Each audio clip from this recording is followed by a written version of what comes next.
A special thank you to each of our subscribers who make this channel possible. Here's today's story. In a significant press conference held at his Turnberry golf course in Scotland, U.S. President Donald Trump addressed the critical humanitarian situation in Gaza and the ongoing conflict in Ukraine. Trump made headlines by directly contradicting Israeli Prime Minister Benjamin Netanyahu's claims that there is no starvation occurring in Gaza. He stated, "Some of those kids, that's real starvation stuff. I see it, and you can't fake that." Trump emphasized the urgent need for food supplies to reach families in Gaza, where the British Red Cross estimates that 470,000 people are facing starvation, representing 22% of the population. The president's comments reflect a growing concern among world leaders regarding the humanitarian crisis unfolding in the region.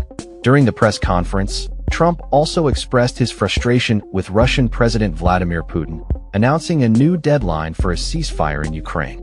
He revoked his previous 50-day deadline and set a new target of just 10 to 12 days for Russia to stop its military aggression. "There's no reason in waiting. There's no reason in waiting.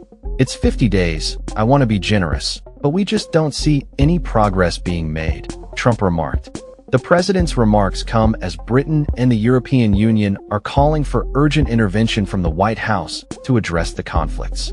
British Prime Minister Keir Starmer joined Trump in the press conference, emphasizing the humanitarian catastrophe in Gaza and the urgent need for action.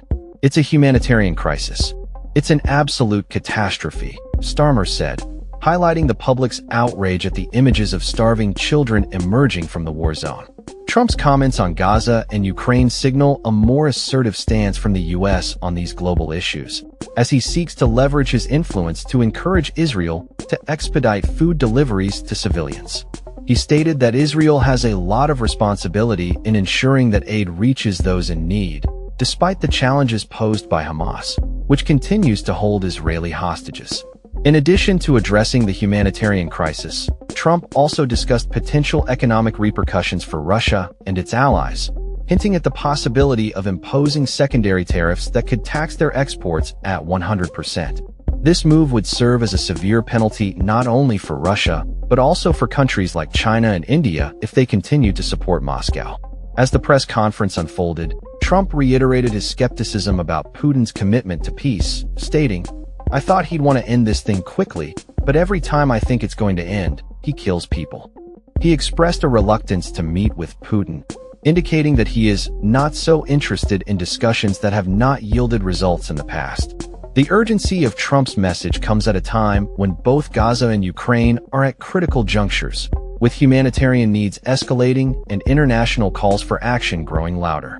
The president's remarks are likely to reverberate through diplomatic channels as leaders around the world respond to the crises. In conclusion, Trump's press conference marks a pivotal moment in U.S. foreign policy as he directly addresses the humanitarian crises in Gaza and Ukraine, calling for immediate action and accountability from global leaders. With the situation continuing to deteriorate, the eyes of the world remain fixed on these two flashpoints as the international community grapples with the challenges of providing aid and seeking resolution. That's all for this story. We upload videos every day covering many different subjects, so hit that subscribe button to stay informed. Thanks for watching.